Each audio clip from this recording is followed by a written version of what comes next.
Hi hello friends, welcome back to my channel Shri Sandhya. ಎಲ್ಲರೂ ಹೇಗಿದ್ದೀರಾ? ಎಲ್ಲರೂ ಚೆನ್ನಾಗಿದ್ದೀರಾ ಅಂತ ಅಂದ್ಕೊಂಡಿದ್ದೀನಿ. ಇವತ್ತು ಸಂಡೇ ವ್ಲಾಗ್ನ ಸ್ಟಾರ್ಟ್ ಮಾಡ್ತಾ ಇದ್ದೀನಿ. ನಾನಿಲ್ಲಿ ಬೆಳಗ್ಗೆನೇ ವೆಯ್ಟ್ ಚೆಕ್ ಮಾಡ್ಕೋತಾ ಇದ್ದೀನಿ. 70.75 ತೋರಿಸ್ತಾ ಇದೆ, ಅಂದರೆ 70 kg 750 ಗ್ರಾಮು. ನಾವು ಬೆಳಗ್ಗೆನೇ ವಾಶ್ರೂಮ್ಗೆ ಹೋಗಿ ಬಂದ ತಕ್ಷಣ ನೀರು ಕುಡಿದಿರ ವೆಯ್ಟ್ ಚೆಕ್ ಮಾಡ್ಕೋಬೇಕು. ಆವಾಗಲೇ ಕರೆಕ್ಟ್ ವೆಯ್ಟ್ ತೋರಿಸುತ್ತೆ. ಇಲ್ಲಾಂದರೆ ನೀರು ಕುಡಿದ್ಬಿಟ್ಟು ಕಾಫಿ ಕುಡಿದ್ಬಿಟ್ಟು ಆಮೇಲೆ ವೆಯ್ಟ್ ಚೆಕ್ ಮಾಡಿಕೊಂಡ್ರೆ ವೆಯ್ಟು ಡಿಫ್ರೆನ್ಸ್ ಆಗುತ್ತೆ, ವೆಯ್ಟ್ ಸರಿಯಾಗಿ ತೋರಿಸಲ್ಲ. ಬೆಳಗ್ಗೆ ಎದ್ದ ತಕ್ಷಣವೇ ವಾಶ್ರೂಮ್ಗೆ ಹೋಗಿ ಬಂದ ತಕ್ಷಣ ವೆಯ್ಟ್ ಚೆಕ್ ಮಾಡಿಕೊಂಡ್ರೆ ಅದು ಕರೆಕ್ಟ್ ವೆಯ್ಟು. ನಾನಿಲ್ಲಿ ವೆಯ್ಟ್ ಚೆಕ್ ಮಾಡಿಕೊಂಡು ಚಿಯಾ ಸೀಡ್ಸ್ನ ರಾತ್ರಿನೇ ನೆನೆಸಿದ್ದೆ. ಆ ಚಿಯಾ ಸೀಡ್ಸ್ ವಾಟ್ರನ್ನ ತೊಗೋತಾ ಇದ್ದೀನಿ. ಆ ವಾಟ್ರ್ ತೊಗೊಳೋದ್ರಿಂದ ಸ್ವಲ್ಪ ಎನರ್ಜೆಟಿಕ್ ಆಗಿರ್ತೀವಿ, ಅಷ್ಟೊಂದು ಸುಸ್ತು ಅಂತ ಅನಿಸಲ್ಲ. ಚಿಯಾ ಸೀಡ್ಸ್ ವಾಟ್ರ್ ಕುಡಿದ್ಬಿಟ್ಟು ಒಂದು ಸ್ವಲ್ಪ ಹೊತ್ತು ಆದಮೇಲೆ ಇಲ್ಲಿ ಸ್ವಲ್ಪ ಹಸಿವು ಅನ್ನಿಸ್ತಾ ಇತ್ತು, ಹಾಗಾಗಿ ಕಾಫಿ ಮಾಡಿಕೊಂಡು ಬ್ರೆಡ್ನ ಲೈಟಾಗಿ ರೋಸ್ಟ್ ಮಾಡಿಕೊಂಡು ಅದಕ್ಕೆ ಪೀನಟ್ ಬಟರ್ನ ಹಾಕೋತಾ ಇದ್ದೀನಿ. ಇದು ಡಯಟಲ್ಲಿರುವಾಗ ಬ್ರೆಡ್ಡು ಬಟ್ರು ಇದನ್ನೆಲ್ಲ ತಿನ್ನಬಾರ್ದು. ಆದ್ರೂ ಸ್ವಲ್ಪ ಹೊಟ್ಟೆ ಹಸಿವು ಅನ್ನಿಸ್ತಾ ಇತ್ತು, ಹಾಗಾಗಿ 2 ಪೀಸ್ ತಿಂದೆ, ಜಾಸ್ತಿ ತಿನ್ನಲಿಲ್ಲ. ಅದು ಶುಗರ್ಲೆಸ್ ಟೀ, ಶುಗರು ಬೆಲ್ಲ ಆ ಥರ ಏನೂ ಹಾಕಿಲ್ಲ, ಜಸ್ಟ್ ಹಾಲು ಕಾಫಿ ಪುಡಿ ಹಾಕಿ. ಡಯಟಲ್ಲಿರುವಾಗ ಇದನ್ನೆಲ್ಲ ಜಾಸ್ತಿ ತಿನ್ನಬಾರ್ದು. ಈ ಮೈದಾ ಅಂತೂ ಅಸಲೇ ತಿನ್ನೋಕ್ಕೆ ಹೋಗಬಾರ್ದು. ನಾನು ವೀಟ್ ಬ್ರೆಡ್ನ ಟ್ರೈ ಮಾಡಿದೆ, ಬ್ರೌನ್ ಬ್ರೆಡ್, ವೀಟ್ ಬ್ರೆಡ್ ಯಾವುದಾದ್ರೂ ಸಿಗುತ್ತಾ ಅಂತ, ಆದರೆ ನನಗೆ ಯಾವುದೂ ಸಿಗಲಿಲ್ಲ. ಈ ಮೈದಾ ಬ್ರೆಡ್ಡನ್ನೇ 2 ಪೀಸು ಜಸ್ಟ್ ಇವತ್ತು ಒಂದೇ ದಿನ ಅಲ್ವಾ ಅಂತ ಅಂದ್ಬಿಟ್ಟು ಬಟ್ರನ್ನ ಹಾಕ್ಕೊಂಡು ತಿಂತಾಯಿದ್ದೀನಿ. ಬಟ್ರು ಒಂದು ಡಬ್ಬ ಖಾಲಿಯಾಗಿತ್ತು, ಹಾಗಾಗಿ ಮತ್ತೆ ಹೊಸದು ತಂದ್ಕೊಂಡಿದ್ದೆ. ಬ್ರೆಡ್ಡು ಬಟ್ರು ತಿಂದ್ಬಿಟ್ಟು ಅದೇ ಬ್ರೇಕ್ಫಾಸ್ಟ್ ಇವತ್ತು ನಮಗೆ. ಅದನ್ನು ತಿಂದ್ಬಿಟ್ಟು ಇಲ್ಲಿ ಇವತ್ತು ಸಂಡೇ ಅಲ್ವಾ, ಚಿಕನ್ ತೊಗೊಬಂದಿದ್ರು. ಚಿಕನ್ನು ಗೀ ರೈಸು ಹಾಗೆ ಚಿಕನ್ ಕರಿ ಹಾಗೆ ಗೀ ರೈಸ್ ಮಾಡೋಣ ಅಂದ್ಬಿಟ್ಟು ಚಿಕನ್ನ ನೀಟಾಗಿ ವಾಶ್ ಮಾಡ್ಕೊಳ್ತಾ ಇದ್ದೀನಿ. ಸ್ವಲ್ಪ ಅರಿಶಿನ ಪುಡಿ ಉಪ್ಪನ್ನ ಹಾಕಿ ನೀಟಾಗಿ ವಾಶ್ ಮಾಡಿಕೊಂಡು ಸ್ವಲ್ಪ ಅದಕ್ಕೆ ಉಪ್ಪು ಖಾರ ಸ್ವಲ್ಪ ಮೊಸರು ಹಾಕಿ ಚೆನ್ನಾಗಿ ಕಲಸಿ ಅದು ಮ್ಯಾರಿನೇಟ್ ಆಗಲಿ ಅಂತ ಪಕ್ಕದಲ್ಲಿ ಎತ್ತಿಟ್ಟಿದ್ದೀನಿ. ಮತ್ತು ಇಲ್ಲಿ ಗೀ ರೈಸ್ಗೆ ರೆಡಿ ಮಾಡ್ಕೊಳ್ತಾ ಇದ್ದೀನಿ. ಒಲೆ ಮೇಲೆ ನೀರು ಕಾಯೋಕೆ ಇಟ್ಬಿಟ್ಟು ಅದಕ್ಕೆ ಮಸಾಲೆ, ಹೋಲ್ ಗರಂ ಮಸಾಲೆ ಇರುತ್ತಲ್ಲ, ಅದೇ ಚಕ್ಕೆ ಲವಂಗ ಪಲಾವ್ ಎಲೆ ಅದನ್ನೆಲ್ಲ ಹಾಕ್ಬಿಟ್ಟು ಸ್ವಲ್ಪ ಉಪ್ಪು ಹಾಕಿ ಸ್ವಲ್ಪ ಎಣ್ಣೆ ಕೂಡ ಹಾಕ್ತಾಯಿದ್ದೀನಿ, ಉದ್ರಾಗಿ ಬರಲಿ, ಅಂಟ್ಕೊಳ್ದಿರೋ ಅಕ್ಕಿ ಅಂತ ಅಂದ್ಬಿಟ್ಟು ಎಣ್ಣೆ ಕೂಡ ಹಾಕಿ ಅದನ್ನು ನೀರು ಕಾಯೋಕೆ ಇಟ್ಟಿದ್ದೀನಿ ಪಕ್ಕದಲ್ಲಿ. ಹಾಗೆ ಚಿಕನ್ ಕರಿಗೆ ರೆಡಿ ಮಾಡ್ಕೊಳ್ತಾ ಇದ್ದೀನಿ. ಸ್ವಲ್ಪ ಜಾಸ್ತಿ ಕ್ವಾಂಟಿಟಿಲೇ ಮಾಡ್ತಾಯಿದ್ದೀನಿ. ನಾನು 6 ಜನಕ್ಕೆ ಮಾಡ್ತಾಯಿದ್ದೀನಿ, ಅಂದರೆ ಶಾಪಲ್ಲಿ ಕೂಡ ಹುಡುಗರು ಇರ್ತಾರಲ್ಲ ಅವ್ರಿಗೂ ಕೂಡ ಕೊಡಬೇಕು, ಹಾಗಾಗಿ ಅವ್ರಿಗೂ ಮನೆಯಲ್ಲೇ ತಿಂಡಿ ಅಡುಗೆ ಮಾಡೋದ್ರಿಂದ ಸ್ವಲ್ಪ ಜಾಸ್ತಿನೇ ಮಾಡ್ತಾಯಿದ್ದೀನಿ. ಈ ಕಡೆ ಗೀ ರೈಸ್ಗೆ ಸ್ವಲ್ಪ ಪುದೀನ ಕೂಡ ಹಾಕಿದ್ದೀನಿ, ಫ್ಲೇವರ್ ಚೆನ್ನಾಗಿರುತ್ತೆ ಅಂತಂದ್ಬಿಟ್ಟು. ಇವಾಗ ಚಿಕನ್ ಕರಿಗೆ ಎಣ್ಣೆ ಹಾಕ್ಕೊಂಡು ಅದಕ್ಕೂ ಸ್ವಲ್ಪ ಹೋಲ್ ಗರಂ ಮಸಾಲೆ ಎಲ್ಲನೂ ಹಾಕ್ಕೊಂಡು ಈರುಳ್ಳಿನ ಹಾಕ್ಕೊಂಡು ನೀಟಾಗಿ ಫ್ರೈ ಮಾಡ್ಕೊಳ್ತಾ ಇದ್ದೀನಿ. ಈರುಳ್ಳಿನ ಸ್ವಲ್ಪ ರುಬ್ಬಿ ಪೇಸ್ಟ್ ಥರ ಮಾಡಿ ಹಾಕ್ಕೊಂಡ್ರೆ ಇನ್ನೂ ಚೆನ್ನಾಗಿರುತ್ತೆ. ಆದರೆ ಇವತ್ತು ಸಂಡೇ ಕರೆಂಟ್ ಇರಲಿಲ್ಲ, ಬೆಳಗ್ಗೆ 6 ಗಂಟೆಯಿಂದ ಕರೆಂಟ್ ಇರಲಿಲ್ಲ, ಮಧ್ಯಾಹ್ನ 1 ಗಂಟೆ ಅಷ್ಟರಲ್ಲಿ ಬರುತ್ತೆ ಅಂತ ಹೇಳಿದ್ರು. ಹಾಗಾಗಿ ನಾನು ಯಾವಾಗಲೂ ರುಬ್ಬೇ ಮಾಡ್ತೀನಿ ಚಿಕನ್ ಸಾಂಬಾರ್ಗಾನಿ ಚಿಕನ್ ಕರಿ ಆದ್ರೂ. ಆದರೆ ಇವತ್ತು ಕರೆಂಟ್ ಇಲ್ಲದೆ ಇರೋ ಕಾರಣ ಎಲ್ಲ ನೀಟಾಗಿ ಚಾಪರಲ್ಲೇ ನೀಟಾಗಿ ಸಣ್ಣದಾಗಿ ಕಟ್ ಮಾಡಿಕೊಂಡು ಹಾಕ್ಕೊಳ್ತಾ ಇದ್ದೀನಿ.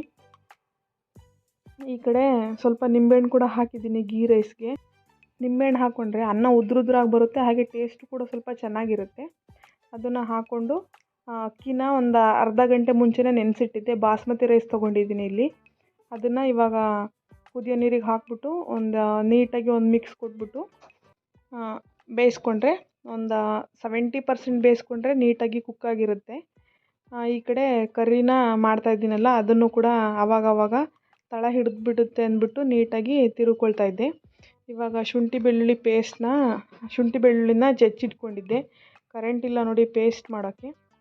ಪೇಸ್ಟ್ ಇರುತ್ತೆ, ಆದರೆ ನಾನು ಪೇಸ್ಟ್ ಹಾಕೋದಿಲ್ಲ, ಆವಾಗ ಫ್ರೆಶ್ಶಾಗಿ ಜಜ್ಕೊಂಡು ಹಾಕ್ಕೊಂಡ್ರೆ ಚೆನ್ನಾಗಿರುತ್ತೆ ಅಂದ್ಬಿಟ್ಟು ಆವಾಗ ಹಾಕ್ಕೊಳ್ತಾ ಇದ್ದೀನಿ. ಹಾಕ್ಬಿಟ್ಟು ಮ್ಯಾರಿನೇಟ್ ಮಾಡಿಟ್ಟಿದ್ದೆ ನೋಡಿ ಚಿಕನ್ನು, ಮುಂದೆನೇ ಅದನ್ನು ಹಾಕಿ ನೀಟಾಗಿ ಮಿಕ್ಸ್ ಮಾಡ್ಕೊಳ್ತಾ ಇದ್ದೀನಿ. ಸ್ವಲ್ಪ ಮೊಸರು ಹಾಕ್ಬಿಟ್ರೆ ಮ್ಯಾರಿನೇಟ್ ಮಾಡುವಾಗ ನೀಟಾಗಿ ಬೇಯುತ್ತೆ ಚಿಕನ್ನು, ಒಳಗಡೆವರೆಗೂ ಜ್ಯೂಸಿ ಆಗಿರುತ್ತೆ, ಅಷ್ಟೊಂದು ಸಪ್ಪೆ ಅನಿಸೋದಿಲ್ಲ. ಅದಕ್ಕೆ ಉಪ್ಪು ಖಾರ ಸ್ವಲ್ಪ ಮೊಸರನ್ನ ಹಾಕಿದ್ದೆ. ಈ ಕಡೆ ಬಾಸ್ಮತಿ ರೈಸ್ ಕೂಡ ಬೆಂದಿದೆ, ಇದನ್ನು ನೀಟಾಗಿ ಸೋಸ್ಕೊಳ್ತಾ ಇದ್ದೀನಿ. ಒಂದು ಸೋಸೋ ಪಾತ್ರೆ ಹಾಕ್ಕೊಂಡು ನೀಟಾಗಿ ಸೋಸ್ಕೊಂಡು ಮತ್ತು ಅನ್ನನ ಅದೇ ತಪ್ಪಲಿಗೆ ಹಾಕಿ ಮುಚ್ಚಿಟ್ಬಿಟ್ರೆ ಸ್ವಲ್ಪ ಹವೆಯಲ್ಲಿ ಬೆಂದ್ಕೊಳ್ಳುತ್ತೆ. ನಾವು ಊಟ ಮಾಡೋ ಅಷ್ಟರಲ್ಲಿ ಅನ್ನ ಅರಳಿರುತ್ತೆ, ಚೆನ್ನಾಗಿರುತ್ತೆ.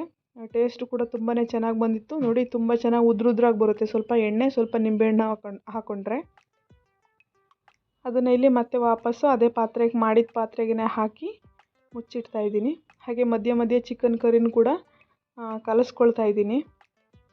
ನಾನು ಹೆಚ್ಚಿಗೆ ಸಾಂಬಾರನ್ನೇ ಮಾಡ್ತೀನಿ, ಈ ಕರಿ ಎಲ್ಲ ಮಾಡೋಕ್ಕೆ ಹೋಗೋದಿಲ್ಲ. ಕರಿ ಮಾಡಿದ್ರೂ ಎಲ್ಲನೂ ಹಾಕ್ಬಿಡ್ತೀನಿ ಒಂದೇ ಸರಿ. ಈರುಳ್ಳಿ, ಮೆಣಸಿನ್ಕಾಯಿ, ಕೊತ್ತಂಬರಿ ಸೊಪ್ಪು ಎಲ್ಲನೂ ಹಾಕ್ಬಿಟ್ಟು ರುಬ್ಬಿಟ್ಟು ಒಂದೇ ಸರಿ ಮಾಡ್ತೀನಿ. ಆದರೆ ಇವಾಗ ಕರೆಂಟ್ ಇರಲಿಲ್ವಲ್ಲ ಇವತ್ತು, ಹಾಗಾಗಿ ಎಲ್ಲನೂ ಹಚ್ಚಿಟ್ಕೊಂಡು ಮಾಡ್ತಾಯಿದ್ದೀನಿ. ಇದು ಕೂಡ ಟೇಸ್ಟು ತುಂಬಾ ಚೆನ್ನಾಗಿ ಬಂದಿತ್ತು. ಲಾಸ್ಟಲ್ಲಿ ಸ್ವಲ್ಪ ನಿಂಬೆಹಣ್ಣು ಹಾಕ್ಕೊಂಡ್ರೆ ಚಿಕನ್ನು ಸಾಫ್ಟಾಗಿ ಬೇಯುತ್ತೆ. ಇಲ್ಲಿ ಅದು ಎಲ್ಲ ಬೇಯ್ಕೊಳ್ತಾ ಇರುವಾಗ ಚಿಕನ್ಗೆ ಮಸಾಲಗಳನ್ನ ಹಾಕ್ಕೊಳ್ತಾ ಇದ್ದೀನಿ. ಮಸಾಲ ಪುಡಿಗಳನ್ನ ಒಂದು 3 ಟೇಬಲ್ ಸ್ಪೂನು ಖಾರ ಪುಡಿ, ಒಂದು 3½ ಟೇಬಲ್ ಸ್ಪೂನು ಧನಿಯಾ ಪುಡಿ. ಖಾರ ಪುಡಿನ ನಮ್ಮಮ್ಮನೇ ಮಾಡಿಕೊಟ್ಟಿದ್ರು, ಊರಿಂದ ಮಾಡಿ ಕಳಿಸಿದ್ರು, ಅದೇ ಇತ್ತು. ನಾನು ಯಾವಾಗಲೂ ಸಾಂಬಾರು ಪುಡಿ ಆದರೆ ನಮ್ಮಮ್ಮ ಬಂದಾಗ ಮಾಡಿಸ್ಕೊಳ್ತೀನಿ. ಖಾರ ಪುಡಿ ಆದರೆ ಇಲ್ಲೇ ತೊಗೊಳ್ತೀನಿ ರೆಡಿಮೇಡು, ಆಶೀರ್ವಾದ ಆಚೆ ಯಾವ್ದು ಸಿಗುತ್ತೆ ಅದು.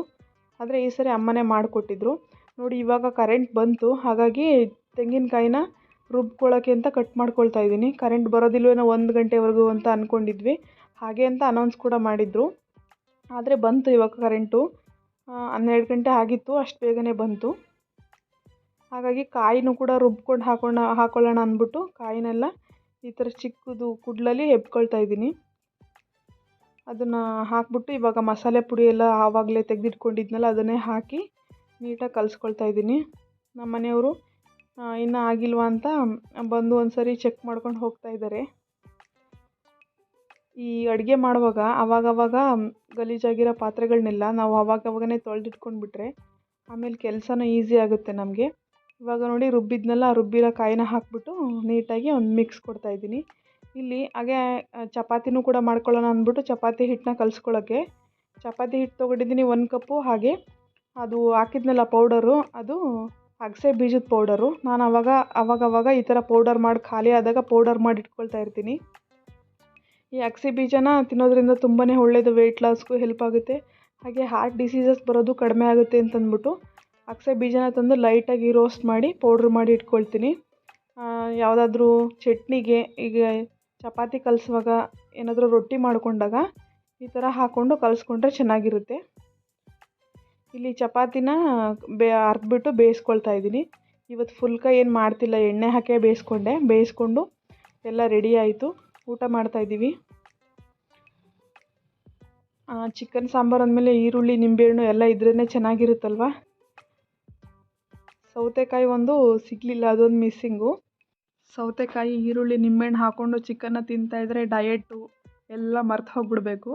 ಸೊ ತುಂಬಾ ರುಚಿಯಾಗಿ ಬಂದಿತ್ತು ಚಿಕನ್ ಕರಿ. ನೀವೆಲ್ಲರೂ ಸಂಡೇ ಸ್ಪೆಷಲ್ ಏನು ಮಾಡ್ಕೊಂಡಿದ್ರಿ ಅಂತ ನನಗೆ ಕಮೆಂಟ್ ಮೂಲಕ ತಿಳಿಸಿ. ಇವತ್ತಿನ ವಿಡಿಯೋ ಇಷ್ಟೇ ಫ್ರೆಂಡ್ಸ್. ನಮ್ಮ ವಿಡಿಯೋ ಇಷ್ಟ ಆಗಿದ್ದರೆ ಲೈಕ್ ಮಾಡಿ, ಶೇರ್ ಮಾಡಿ, ಹಾಗೆ ಸಬ್ಸ್ಕ್ರೈಬ್ ಮಾಡ್ಕೊಳ್ಳಿ friends please. Thank you for watching.